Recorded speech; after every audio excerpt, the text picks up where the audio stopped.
Okay, so thank you for joining in today. I wanted to make this video about acupuncture for a weak appetite, for restoring a healthy appetite. And so the point that I love to use for this is located on the front of the leg, just below the knee. I'm going to show you a picture here. This is called stomach 36. And its name in Chinese also gives us some indication about why it works for the appetite. And so its name in Chinese is Zhu San Li. So I'm going to break this down for you. So Zhu means foot, San means 3, and Li means something like mile, like a distance of about, more precisely, 500 meters. So then 3 times 500 meters is 1,500 meters. It means that using this point allows your body to walk, right, with the foot for another 1,500 meters. So this means that this point is a strengthening point. So anywhere the body is weak, whether it's weak in blood, it's weak in yin energy, it's weak in yang energy, it's weak in, for example, the immune system or the appetite, then this is a great point for all of that. What I've been noticing recently, because we're in the spring here in Canada, and I'm getting people coming in and they're complaining about having a weak appetite. So I really just want to put this into context because it's very seasonal. A normal, healthy appetite in April is going to look very different from a normal, healthy appetite in November, December. And I'm going to get into why that is. So because typically in, let's say now we're in very early April, in April our appetite is weaker, and this is very, very normal. Compared to, what would we be eating in November, December, right? The holiday season, normally we're eating very rich food like turkey and gravy and shortbread cookies and Christmas cake and chocolate and all of these really, really rich foods, because our body is trying to create an insulation, right? It's trying to hold on to a fat reserve to insulate our body from the cold. And then as we move into the spring, right, and we get into late March and into early April, the weather's warming up and our body now doesn't need this insulation because, by June, July, we're going to be in t-shirts, and the body wants to get rid of this layer and be a lower body weight, actually. So it's very normal, and our body weight will also, like under normal circumstances, our body weight will fluctuate throughout the year, so that, after all that heavier, richer food, that by February we're actually at our heaviest weight. Okay, so about, depending on our size, we're going to be about 3, 5, 10 pounds heavier than if you're in the northern hemisphere anyway. In August, the end of summer, we're at our lowest weight. Okay, so it's helpful to understand these ebbs and flows of our appetite so that we don't have this expectation that we should be eating the way we were in December. The way we eat like at Christmas time is not going to be the way we're eating in April. This is very much related to the whole seasonal understanding of the body, that our body is doing different things in different seasons, and this is just how life is on planet Earth, especially if we're in a place where, like up here in Canada, we're going through these 4 seasons, especially if you're in a place where there's 4 distinct seasons, then you're going to see these patterns more distinctly. So while I'm talking, what I thought I would do is chop up some strawberries, which are basically the first fruit of the spring season. So this is very much a seasonal food. Now, this is not a cooking show, I promise.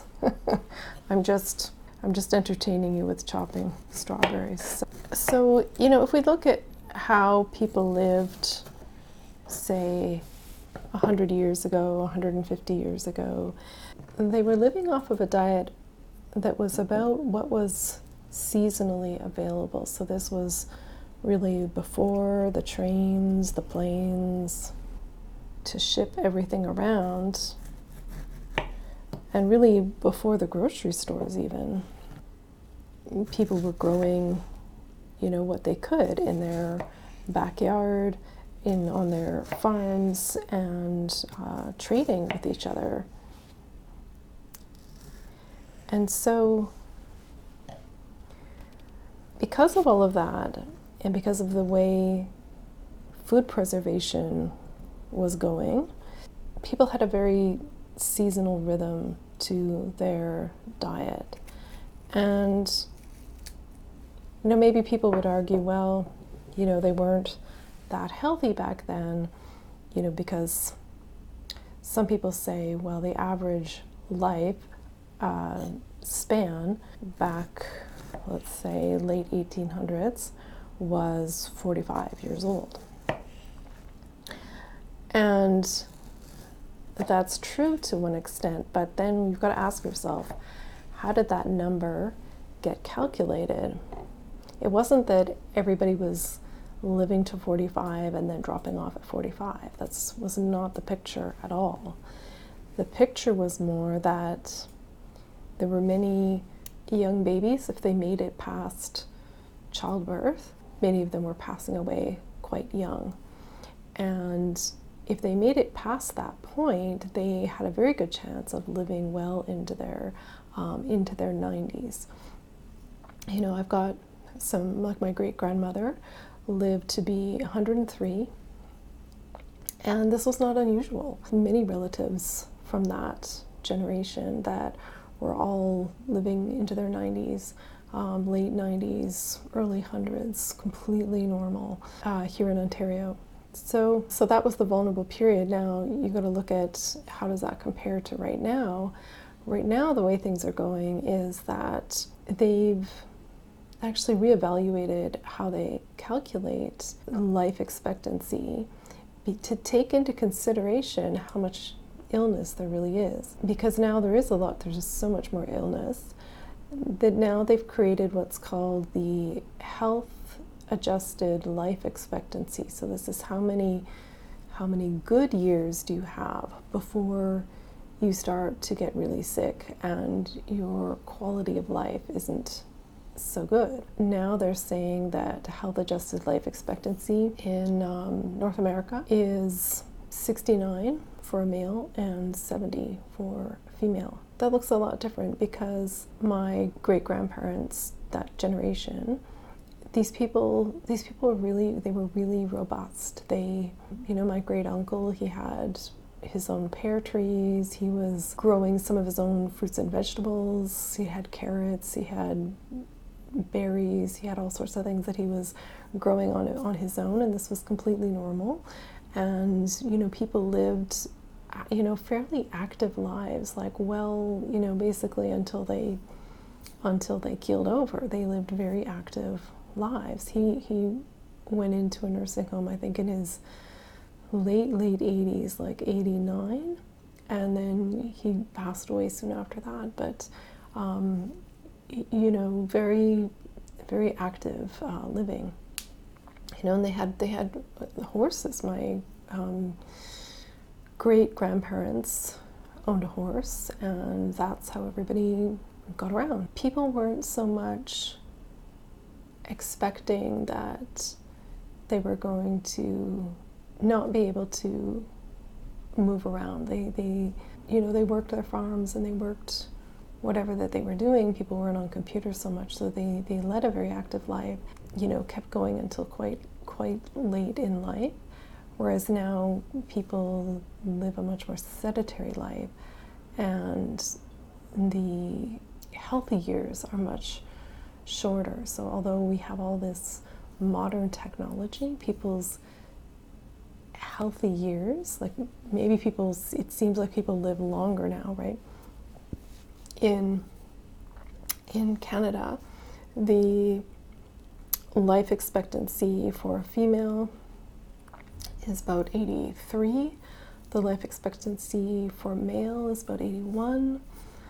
But even with that added life expectancy, we're not really seeing a great improvement in overall health or overall quality of life. Okay, so let's talk about appetite. So what I'm trying to say is that appetite is seasonal. Even if you look at the calendar system we use right now is the Gregorian calendar, where you have the beginning of the year is January 1st. And even this is a very artificial construct. And I think it came into effect in about the 1500s. So before then, we were on a different kind of calendar.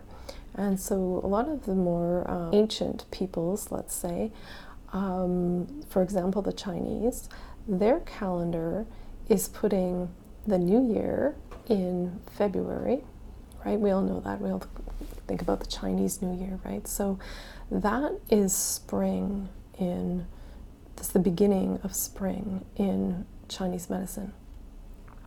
Okay? And so in February, it's said that spring is in the sky. And we can definitely see this because in February, the sky is starting to get a lot sunnier compared to December and January. And then in March, spring is said to be in the air. And we can see this because in March, the air starts to get warmer. We're starting to take off our winter coat. And then in April, it's said that spring is now on the ground. And if we look at the ground in April, we can see that the ground is covered in flowers. We're starting to see the grass, the green grass is showing up. Okay? And then it's the same for summer. The summer in the Chinese calendar is starting in May, where it's said that in May, the summer is in the sky. And we definitely see this. We see all kinds of birds are flying back. And there's also a lot more insects flying around, butterflies. And then in June, it's said that summer is in the air. And we definitely see the summer, the June air is getting really hot. We're wearing t-shirts by June. We're putting the air conditioning on maybe. And then by July, it's said that summer is on the ground. And we definitely see in July, the ground starts to get very parched. The grass is getting burnt. If we're not watering it, it's burning, right? And that's summer on the ground. And then the same with the fall. Fall is actually said to start in August. mid-August in the Chinese calendar. So in August, fall is in the sky. And interestingly, we can see that the moon in August, the full moon, is really large, right? That song, Harvest Moon. And then by September, fall is in the sky, fall is in the air. And we can definitely feel in September the air is getting cooler, and we're all putting on our fall sweaters. And then by October, fall is on the ground.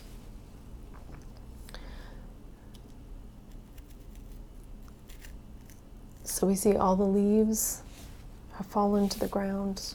We're raking up the leaves. Right, that's October. Then in November, this is when winter begins. Winter is in the sky. And at this time we start to see that the days are getting much shorter, the daylight hours, right? So the sky is much darker for a longer period of time. And then in December, winter is in the air, right? And the air is getting much colder, and we're putting winter coats on now. And then by January, winter's on the ground. So this is usually when the heaviest amount of snowfall happens, and we're doing a lot of snow shoveling, right? So those are the seasons. Those are the months through the seasons.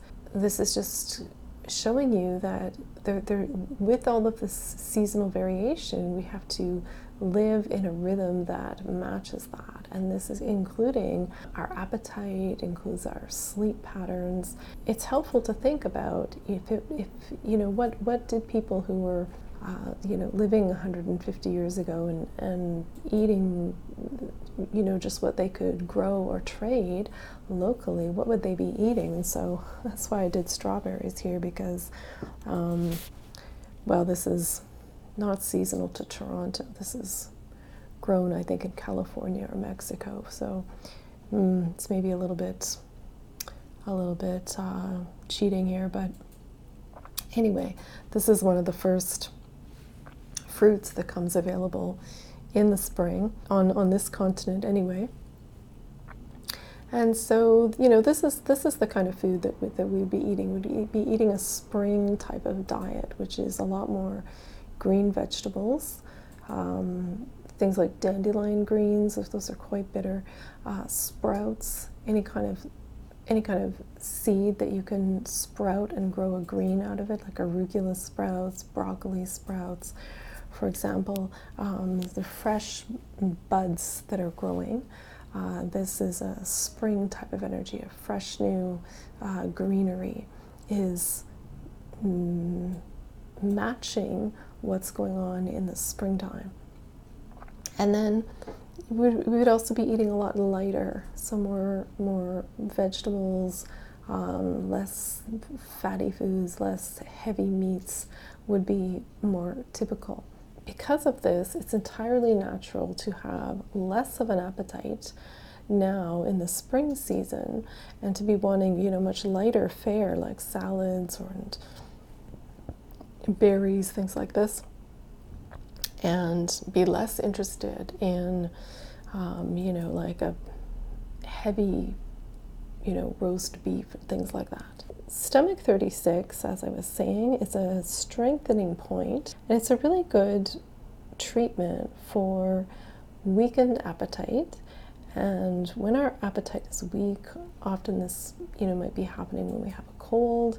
It could also just be some kind of indigestion. Sometimes when we're very stressed out, our appetite is much less when we're under stress. It's the whole fight or flight, which is the sympathetic nervous system. And when that's going too strong, then we don't have so much the parasympathetic response, which is the rest and digest. So acupuncture is really good for getting us to move out of fight or flight and into rest and digest, so that we can digest our food properly and have the right appetite towards our food. We just need what is appropriate to our body type, and to the season. Okay, so thank you for tuning in today, and I look forward to connecting with you.